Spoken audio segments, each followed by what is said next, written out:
we are going to look at how to create documents in CorelDraw and how to save them, and also learn the basics of what I call paths and also the layout in CorelDraw. Let's get started.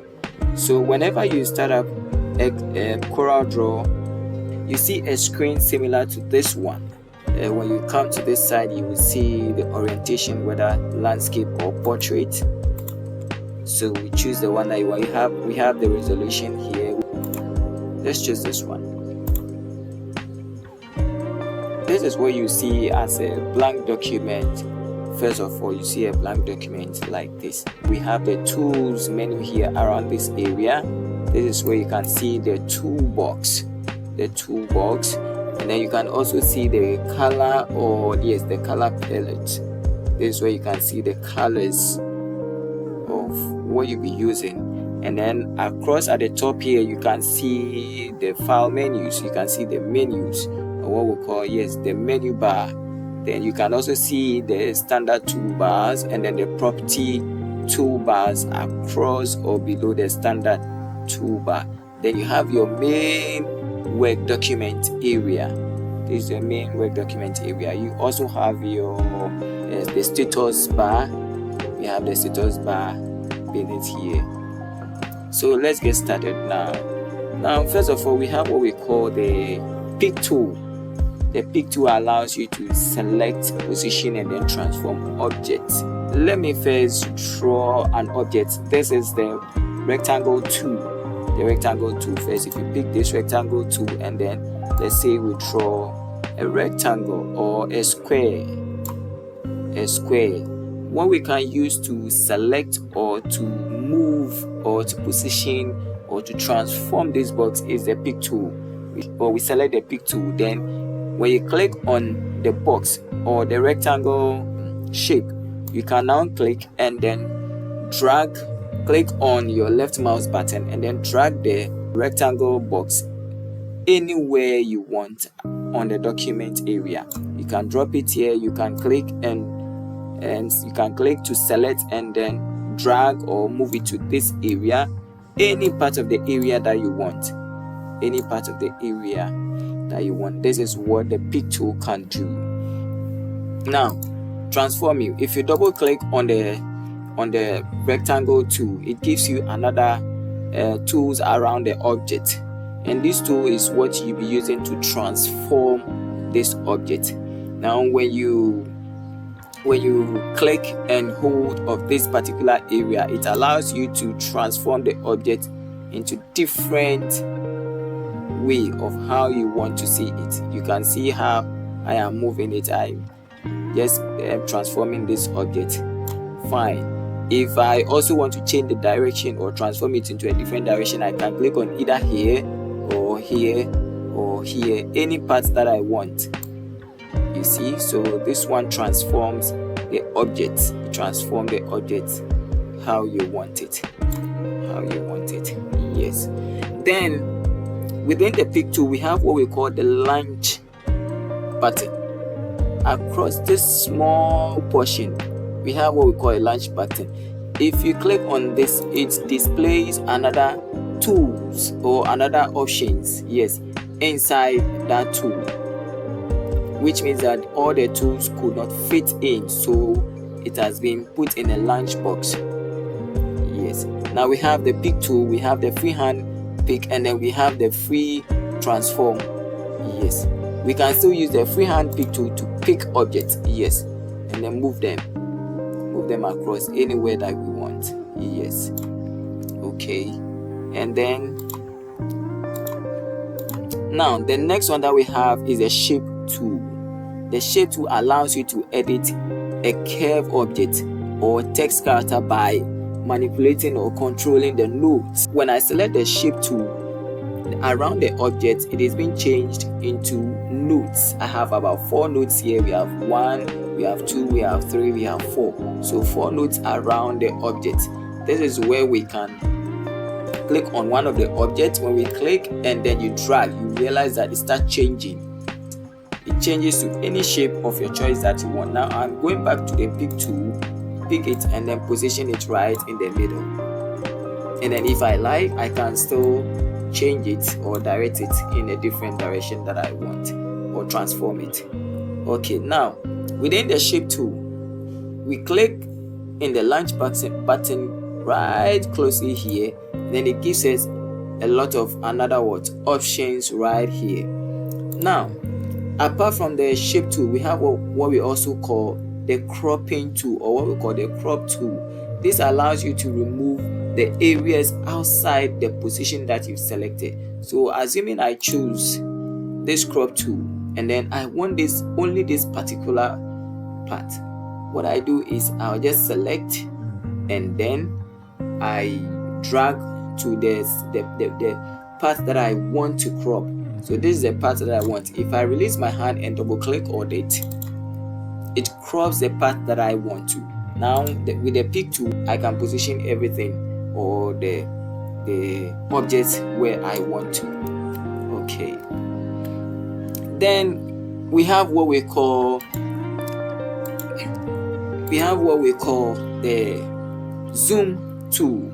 The zoom tool allows you to zoom in the objects that you are working on. You can zoom in, you can zoom in, you can zoom in by left clicking on your mouse. You can zoom in by left clicking on your mouse, or if you want to zoom out to see, you want to zoom out, you can right click on the mouse and then it zooms out, and then it goes back to the previous way as it was. You can also zoom in with the options here in the property toolbox here. We can see the zoom tool and then we can see the zoom out tool. So that is what the zoom also does. Then we have here, we have our freehand tool. There are the freehand tool, the 2-point line, the bezier tool, the pen tool, the B-spline tool, the polyline tool, and then the 3-point curve. Each of these one has what it does. The freehand tool, this one that allows you to draw curves and straight line segments. So if I click and then release I have drawn a straight line, and then here I have drawn a straight line. Good. And then we have also another 2-point.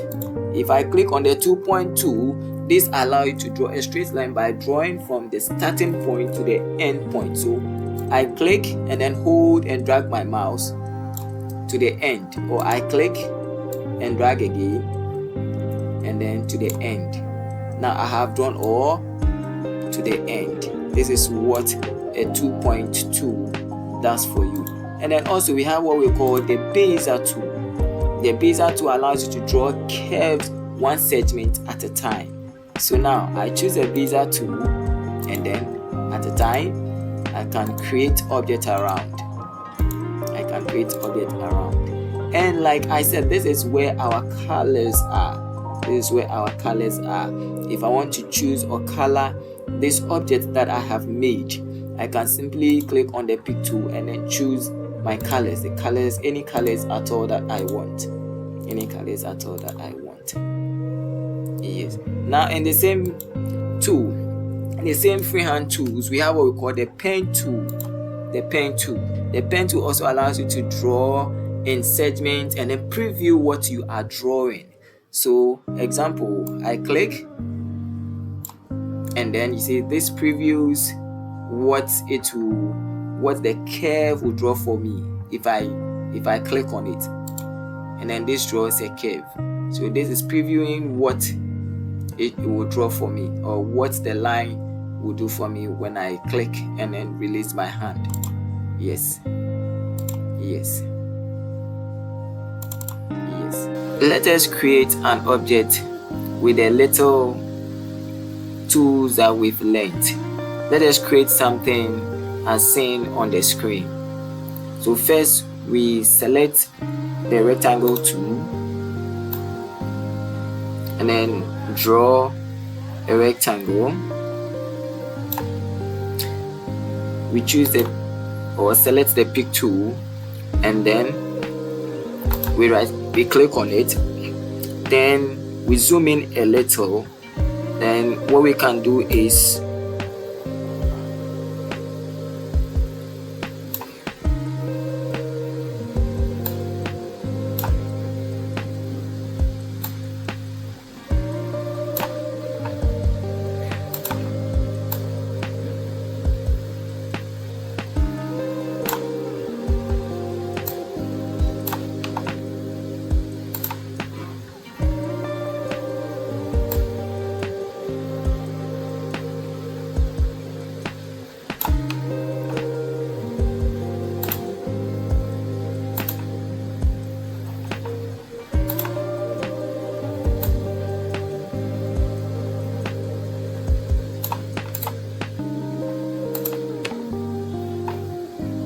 Now we can choose the shape tool and then drag the nodes.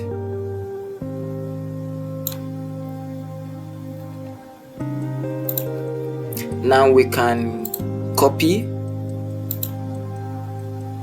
and then paste the same object.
Let us look at some of the other tools that we have.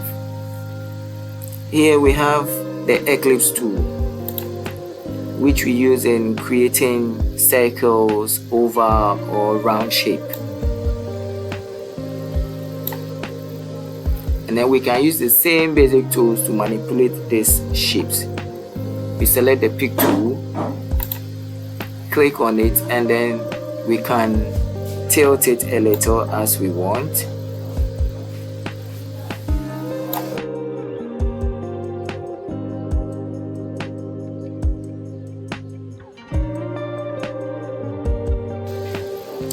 And then the same way, apart from this, we have the polygon tool.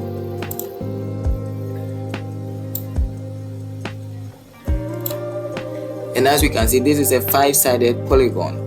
So we can choose from here the number of polygons that we want, or the number of points. So now a 6, 2 or 6-side polygons, 7, 8, and so on and so forth. Yes, the same place when we choose this tool, inside we have what we call the star, the spiral, the common shapes. Example, we have the star here.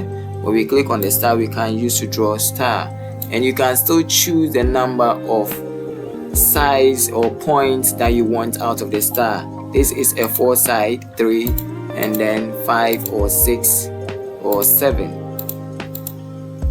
So the ones that you want.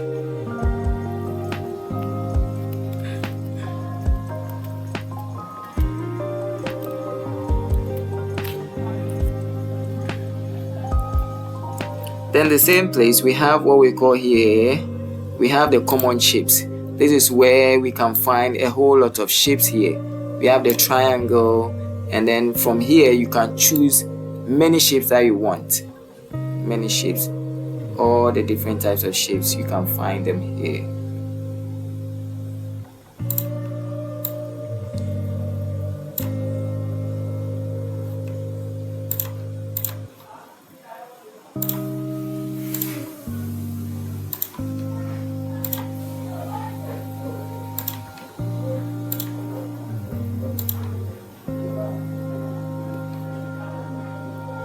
Then also we have what we call the text tool. The text tool is used for writing and then for editing text.